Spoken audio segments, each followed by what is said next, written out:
अस्सलाम वालेकुम नाजरीन, आप देख रहे हैं एसके डेली हदीस यूट्यूब चैनल को। मैं आपका छोटा भाई मोहम्मद शमसुल हसन मुस्तफ़ाई।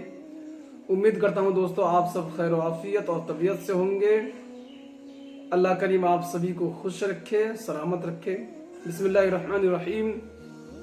अल्लाह के नाम से शुरू जो निहायत ही मेहरबान और रहम वाला। तो आइए हजरत बिना किसी देरी के इस वीडियो को शुरू करते हैं। आज के उन्वान है कि मैयत को जो बंदा या बंदी इंतकाल कर जाती है उसको किस तरह याद किया जाए। कई दफा देखा गया है कि कई लोग ऐसे भी होते हैं हजरत जो उनके मर जाने के बाद, इंतकाल कर जाने के बाद उनको उनकी बुराई से याद करते हैं। कुछ लोग ऐसे होते हैं कि उनकी एक अच्छाइयां भी पकड़ कर रखते हैं और उनके मर जाने के बाद वही अच्छाइयां बयान करते हैं। तो देखते हैं कि मैयत के लिए उनकी बुराई करना बेहतर है कि उनकी अच्छाइयां बयान करना बेहतर है, और अगर दलील है तो दलील कितनी पुख्ता है और कहां से है, किस किताब से है। हजरत सही मुस्लिम शरीफ जिल्द नंबर 1 हदीस नंबर 2197। भलाई या बुराई के साथ मैयत को याद करना। अब मैयत को भलाई के साथ याद करें या बुराई के साथ याद करें, उसी के बारे में यह बयान है। हजरत अनस बिन मालिक रदियल्लाहु तआला अन्हु बयान करते हैं कि एक जनाजा गुजरा, लोगों ने उसकी तारीफ की। नबी ने फरमाया वाजिब हो गई, वाजिब हो गई, वाजिब हो गई। और दूसरा जनाजा गुजरा तो लोगों ने उसकी मजम्मत की, यानी कि उसके जो जिंदा रहते हुए उन्होंने जो बुराई करी थी उस बुराई का जिक्र किया। तो नबी अलैहि सलाम ने फरमाया कि वाजिब हो गई, वाजिब हो गई, वाजिब हो गई। हजरत उमर रदियल्लाहु तआला अन्हु ने अर्ज किया, मेरे माँ बाप आप पर फिदा हो या रसूल अल्लाह। एक जनाजा गुजरा, उसकी अच्छाई बयान की गई तो आपने फरमाया वाजिब हो गई, वाजिब हो गई, वाजिब हो गई। और एक दूसरा जनाजा गुजरा, उसकी बुराई की गई, आपने फरमाया वाजिब हो गई, वाजिब हो गई, वाजिब हो गई। आपने फरमाया जिस जनाजे की तुमने तारीफ की उसके लिए जन्नत वाजिब हो गई, और जिस जनाजे की तुमने मजम्मत की यानी बुराई की उसके लिए जहन्नम वाजिब हो गया। तुम जमीन पर अल्लाह के गवाह हो, तुम जमीन पर अल्लाह ताला के गवाह हो। अब जरा देखिए कि बाद औक़ात होता क्या है कि इस हदीस के मुताबिक देखा गया कि अल्लाह के नबी सल्लल्लाहु ताला अलैहि वसल्लम से जब हजरत उमर फारूक रदियल्लाहु ताला अन्हु ने उसकी वजह पूछी कि या रसूलल्लाह ऐसा क्यों है कि एक तरफ आपने फरमाया कि वाजिब हो गई, दूसरी तरफ भी आपने फरमाया कि वाजिब हो गई, आखिर बात क्या है।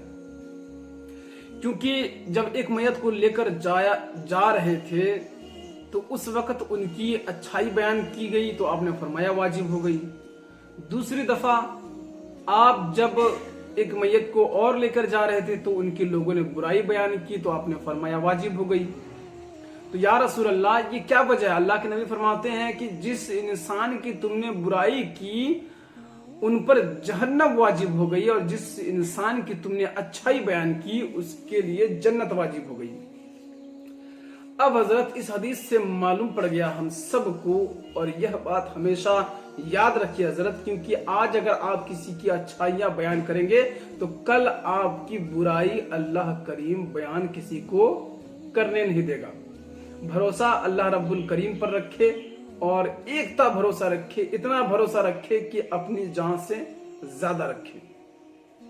तो हजरत इस हदीस से हमें मालूम चल गया कि कोई भी मैयत हो, कोई भी हो माशाल्लाह, चाहे वो कितनो बड़ा गुनहगार क्यों ना हो, लेकिन याद रखिएगा जब भी उसकी मैयत गुजरे आपके घर के सामने से या फिर आपके आंखों के सामने से तो बाअदब खड़े हो जाइए।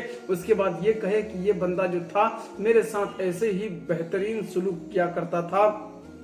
इसके अच्छे सुलूक का, इसके अच्छे बदले का आप जिक्र करें। इन्होंने जो अच्छे काम किए उस काम के जिक्र कीजिएगा, कभी उनके एक दो बुरे काम जो होंगे उनका जिक्र कभी मत कीजिएगा, क्योंकि अगर आप उन्हें बुरे कहेंगे तो वो जहन्नम में चले जाएंगे।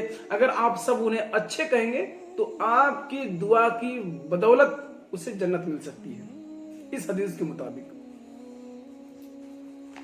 और हजरत नमाज जनाजा में दुआ का बयान कि हम दुआ कैसे करें और किस तरह करें। तो देखिए हजरत साहबाए कराम क्या फरमाते हैं। मुस्लिम शरीफ जिल्द नंबर 1 हदीस नंबर 2229 है, नमाज जनाजा में दुआ का बयान कि आखिर दुआ का बयान जो है, दुआ किस तरह किया जाए और क्या करना चाहिए। हजरत औफ बिन मालिक रज़ियल्लाहु ताला अन्हु बयान करते हैं कि नबी करीम सल्लल्लाहु अलैहि वसल्लम ने एक जनाजे की नमाज पढ़ी, मैंने उससे जनाजे में आपकी दुआ के अल्फाज याद रखे। वो ये हैं, ए अल्लाह उसकी मग़फ़िरत फरमा, उस पर रहम फरमा, उसको आफियत में रख और उसको माफ फरमा, उसकी इज्जत के साथ मेहमान नवाजी कर, उसके मदखल को वसी कर, यानी उनके कब्र को चौड़ी कर दे, उसको पानी बर्फ और ओलों से धो डाल, उसके गुनाहों से इस तरह साफ कर दे जिस तरह तूने सफेद कपड़े को मैल से साफ कर दिया है। उसके दुनियावी घर के बदले में उससे बेहतर घर अता फरमा, उसके दुनियावी घर वालों के बदले में बेहतर घर वाले अता फरमा, उसकी दुनियावी बीवी के बदले में उसको बेहतर बीवी अता फरमा, उसको जन्नत में दाखिल फरमा, उसको अजाबे कब्र और अजाबे नार से महफूज रख। हजरत औफ कहते हैं कि उस वक्त मैंने ये तमन्ना की कि काश वो मरने वाला कोई और नहीं मैं होता, ताकि ये दुआ मुझे मिल जाती। अल्लाह अकबर। मुसलमानों, कितनी प्यारी और मद भरी ये जो हदीस है, मैं आपको बता नहीं सकता कि ये कितनी ही अच्छी है। क्योंकि बाद औक़ात क्या होता है दोस्तों कि एक फौजी जो होता है, एक आर्मी जो होता है, जो बॉर्डर में शहीद होता है, तो उस वक्त जो आर्मी उसे देखता है ना, तो उसको देखकर उसकी ऊंचे मकाम से वो जलता है, इसलिए क्योंकि यार इस फौजी की मौत जो ना बॉर्डर में हुई है, लड़ते हुए शहीदों में गिनती, काश कि इसके बजाय मैं होता, इसके सीने के बजाय मेरा सीना होता और उसमें गोली लगती और मैं शहीद कहलाता, तो कितनी बड़ी बात होती। तो ये मिसाल है हजरत। अब जरा देखिए यहाँ पर कि जनाजे की नमाज की दुआ किस तरह अल्लाह के नबी ने की। सबसे पहले नबी ने फरमाया कि ए अल्लाह उसकी मग़फ़िरत फरमा, यानी कि या अल्लाह उसको बख्श दे, उनके तमाम गुनाहों को माफ कर दे और उनको जन्नतुल फिरदौस में आला मकाम अता फरमा। या अल्लाह उस पर रहम फरमा, या अल्लाह तू रहीम है, उस पर रहम फरमा, उस पर अज़ाबे ना दे तू। या अल्लाह तू उसके कब्र में रहम फरमा और नरमी के साथ पेश आ, उसको आफियत में रख। या अल्लाह उसको हर एक मुसीबत बला अजाब से दूर रख, महफूज रख और उसको माफ फरमा। या अल्लाह उसको माफ कर दे, वो भले ही गुनहगार सियाकार खताकार है, लेकिन वो तेरा बंदा है, उसको माफ कर दे। उसकी इज्जत के साथ मेहमान नवाजी कर। या अल्लाह उसके साथ तू हुस्न सलूक कर, क्योंकि तू करीम है, तू खालिक है, तू मालिक है। उसके मदखल को वसी कर, यानी कि या अल्लाह उसके कब्र को चौड़ी कर दे, उसको पानी बर्फ और ओलों से धो डाल, उसके गुनाहों से इस तरह साफ कर दे जिस तरह तूने सफेद कपड़े को मैल से साफ कर दिया है।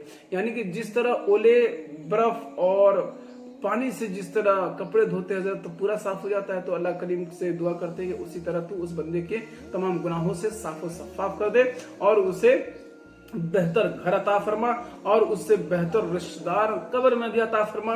और फरमाते हजरत औफ फरमाते हैं, औफ बिन मालिक फरमाते हैं कि काश की ये दुआ सुनने के बाद मुझे यूं लगा कि काश की उस मैयत की जगह मैं होता और ये दुआ मेरे लिए होती, तो मैं बड़ा ही खुश नसीब होता। तो हजरत इसीलिए साहबा इकराम नबी करीम के लिए जान दिया करते थे, उन पर जान छिड़का करते थे। और याद रखिए, किसी को भी अच्छे और भलाई से याद किया कीजिए, उनके मर जाने के बाद कई साल गुजर जाए लेकिन उनकी अच्छाई के साथ याद कीजिए और नमाज जनाजा में इस तरीके की दुआ कीजिए ताकि सुनने वाला भी कहे कि यार काश की ये दुआ मेरे लिए हो और मौत से खौफ जो उनके दिल में बसा हुआ रहे वो खौफ निकल जाए, और ताकि कब्र की वो तैयारी करे।